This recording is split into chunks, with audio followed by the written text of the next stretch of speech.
morning, good afternoon, or good evening, depending on when you have decided to watch or rewatch this video. I'm Major Baker. I'm the Senior Marine Instructor here at South Stokes. I know what I'm about to say will have little consolation for the time being, but experience tells me that in the long run, it might.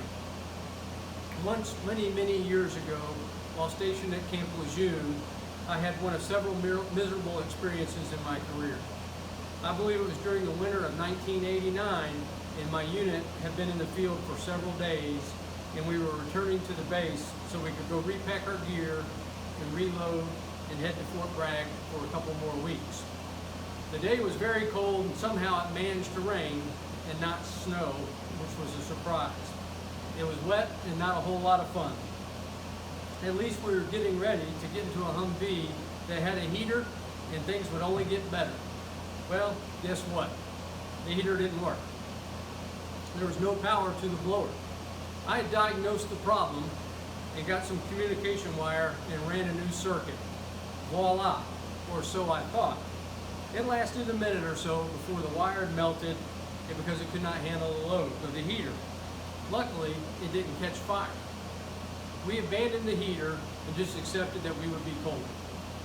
Some of the Marines were in the back and in sleeping bags and were staying warm. My driver, nicknamed Gabby, and I were in the front, and we proceeded to leave the base when the roof started leaking and water was pouring on us. I propped a canteen above our heads between the roll bar and the canvas to try to divert the water, and that seemed to work okay. At that time, Gabby had finally gotten the vehicle up to speed, and then all of a sudden water was spraying our faces. Apparently the seal around the windshield was bad, and water was bypassing us and hitting us in the face. At this point, I simply laughed, and Gabby replied, "Sir, how can you laugh at a time like this?" And I remember him telling him that it may indeed be bad, but we will always have fond memories of what we're going through. To this day, I do have those fond memories, and I still remember it in vivid detail. Your awards day and graduation, although not ideal, will be unique and memorable. You'll remember both in excruciating detail. Obviously, this year's awards day is being executed a little bit differently, but in no way is it meant to diminish the accomplishments of our students, and in particular our seniors. A record number of ROTC cadets are joining the military. 8 graduating seniors from 3 different Stokes County high schools are moving on to futures with the military. They are from West Stokes High School, Gavin Gross, United States Marine Corps; Matthew Nichols, United States Navy; Devin Radford, United States Marine Corps. From the early college, Toby Melendez is going on to Army ROTC, and from South Stokes, Nathan Woods is pursuing a career in the Army.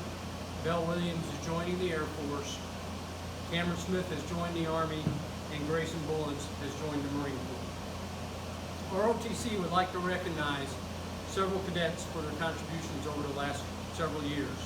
So with that, let's move on to the awards portion of the ceremony. This year's recipient of the Women Marines Association is awarded Devin Radford from West Stokes High School. The Veterans of Foreign Wars Award is presented to Elijah Dunn, a senior from South Stokes High School. And the recipient of the Daughters of the American Revolution goes to Lydia, Hampton. Our Superior Marksman Award for this year goes to Belle Williams. And our last award is the Outstanding Cadet Award. It's the highest award that can be given by the ROTC instructors here at South Stokes High School. And this year's recipient is Meghan Giller. So that concludes our award ceremony for the year. I would like to congratulate those students and all of our other cadets for their outstanding contributions for this year. Thank you.